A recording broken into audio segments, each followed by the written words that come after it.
Welcome back, trainers. So, as Niantic announced yesterday, we will be getting Blastburn for Blaziken on Torchic Community Day. So that is going to be obviously good news. We already kind of knew what was going on because they seem to keep adding these same moves for the starter Pokemon.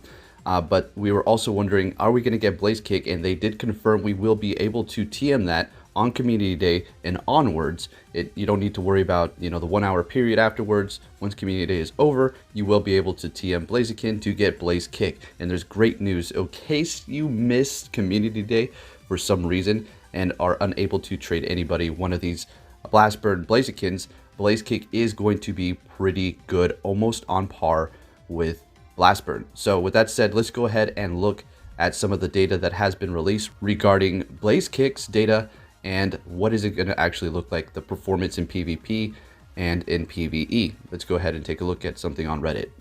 All right, so here we are. All credit to this guy who found all this information here. So Blaze Kick added PvP power 55, energy 40. So we're looking at an Aerial Ace sort of clone here. Think of Sceptile, okay? And how fast that move charges. Of course, it does have Fury Cutter, which does gain a bunch of energy. But that doesn't matter. It's looking pretty good. And then for PvE, that's going up against gyms and raids. Power is going to be 50, energy 33, duration 1.2 seconds. So it's looking pretty good. Both of these moves are going to be fantastic, especially for PvP. Really excited for this. So it's looking fairly good here, guys. This is definitely something you're going to want. Now, regarding the top fire attackers that I went over, like I stated before, we went over the Go Hub chart. I think I'm pretty much going to be done using that. Yeah, that tears it. It's not completely accurate, so we're going to go ahead and look at GamePress's data to see an accurate portrayal of fire type attackers in Pokemon Go and where exactly Blaziken lands with its new Community Day move as well as the new TM Blaze Kick move. Alright, so all credit to GamePress. I will be leaving a link to their site in the description because this is going to be their data here, their chart. And this is also going to be a fairly quick video. I just wanted to bring you this information so it's more clear and you can prepare accordingly so you're not sitting on your Moltres like the other site suggested would be the top fire attackers.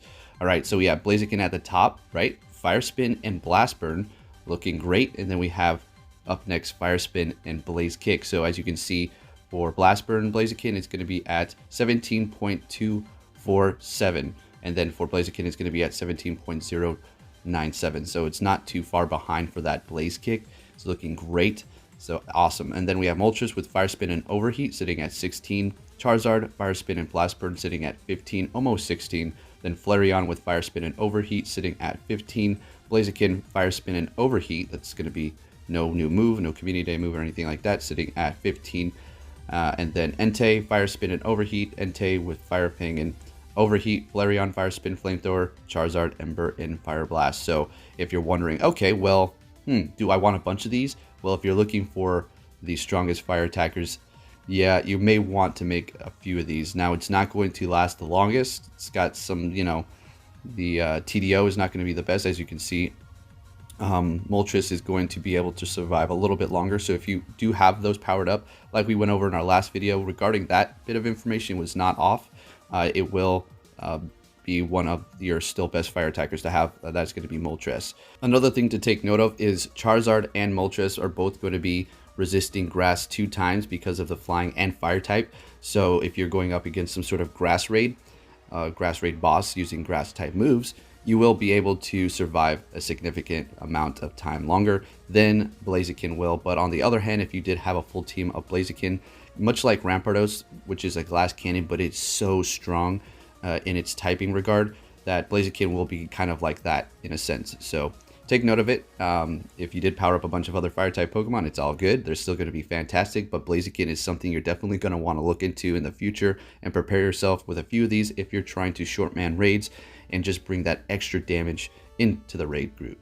All right, trainers, so we're going to take a look at a few more bugs here. And I saw a couple comments saying, I don't have any bugs, but it's all over Twitter. The game is absolutely broken. So I don't want to go on any rant. I just kind of want to show you some of the silly bugs that are happening here.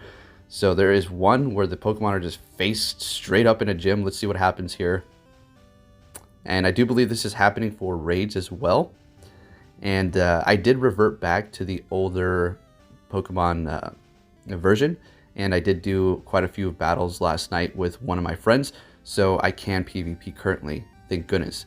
I turned auto update off on Pokemon Go app in the Play Store because apparently we cannot simply trust the app to update and run smoothly without having some sort of bugs like this. I mean, it's absolutely ridiculous. So here's one. Let's go ahead and take a look at another example.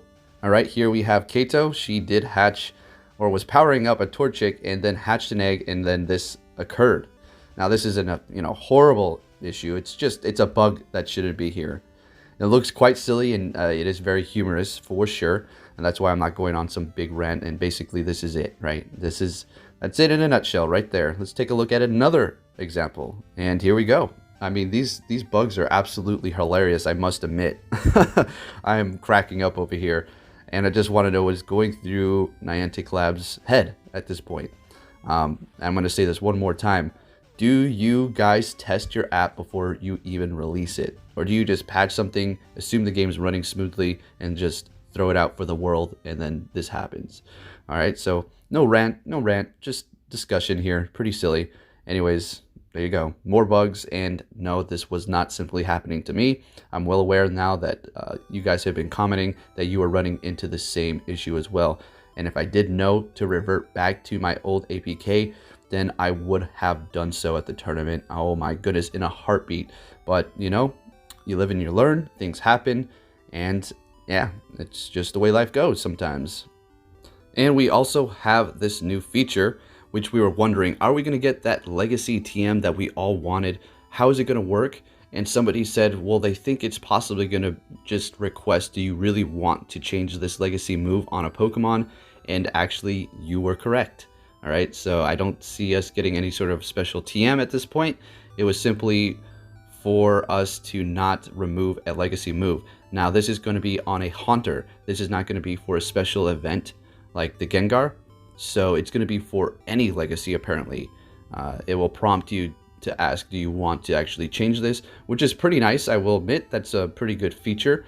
So you're not getting rid of something special if you were not aware that it was a legacy. You're going to have this message pop up. You're going to be like, well, what's going on with this? So yeah, make sure if you're not aware of the specific legacy for a special Pokemon, that you ask a friend when you do get this message to make sure you're not getting rid of something absolutely fantastic and rare, right? So that's a decent feature, right? And just a little friendly reminder here, if you were not aware, this is all going to be information that's going to be available to you in the Pokemon Go app. And some of you were concerned, like, well, they didn't say anything about the Blaze Kick in this message. That's true, they didn't, but you are still going to be able to do this because I'll have an image on the side here. They did tweet it out discussing this, and simple as that, we're just going to be able to TM Blaziken to get this move. And people were wondering, is it going to be a quick move? Well, nope, it's not. It's going to be another charge move. So you'll be able to have Blast Bird as well as Blaze Kick on your Blazikens. And if you did have a Blaziken already currently, that is already evolved, and it's not going to be able to learn Blast Burn, at least you're going to be able to TM it to learn Blaze Kick. Now, another question to ask is going to be, well, are we going to be able to earn extra TMs when this community day comes around, since they're, featuring a new special move that's going to require TMs, and some people don't have that many of them, including myself, because I just ran through about 15 on my Hitmonchan trying to get a specific move, and that was my own doing. I already said, hey, if you ever tried to TM Hitmonchan trying to get a specific move, you're probably going to use a whole lot of TMs, and for some reason I just kept hitting retry. I don't know what I was doing, but I did it anyways, and I basically used all my TMs. So I'm gonna have to go out there and grind, do some raids. Has been a while since I've done that, probably like a week. Kind of been secluded over here, practicing up for the regionals, and wow, we don't need to go down that road, right? So this is all going down May 19th from 3 p.m. to 6 p.m. in your local time zone, and then you're going to have that 1 hour period to evolve to get that special move Blast Burn. As we all may know, it's a feature that has just been tagged on to every single community day, starting from the Beldum one, I do believe, which was a great move on their end here. So lure modules will last 3 hours, of course. Torchic will appear more frequently in the wild. evolve combustion during the event up to 1 hour after to obtain Blaziken that knows Blast Burn, and then the bonus 3 times catch Stardust. So that's not for a specific type for that 3 times catch Stardust. So make sure you stack up your research tasks and also catch as many Pokemon as you can, as well as even throw on a star piece if you have some of those to optimize your Stardust income, because it's going to be an opportunity to not pass up. Stardust is something we all need very dearly, right? Especially if you're a PvPer. And that's pretty much going to wrap it up, trainers. I hope you enjoyed this video. If you did, please give it a thumbs up. And yes, I am well aware that somebody did go over that I need to start using a face cam, and it's just a coincidence that I did it yesterday. No, I'm not trying to get sponsored, not whatsoever. Otherwise, I would have not made that video that I did, and I would have just simply talked about shinies while showing my face, right? So I also wanted to just bring you that updated version because the site that I did go over yesterday wasn't completely accurate. So now you have a better portrayal of how good Blast Burn and Blaziken is going to be, and possibly prepare yourself accordingly. So I'd like to say thank you for watching again, and I'll be catching you all next time. Take care.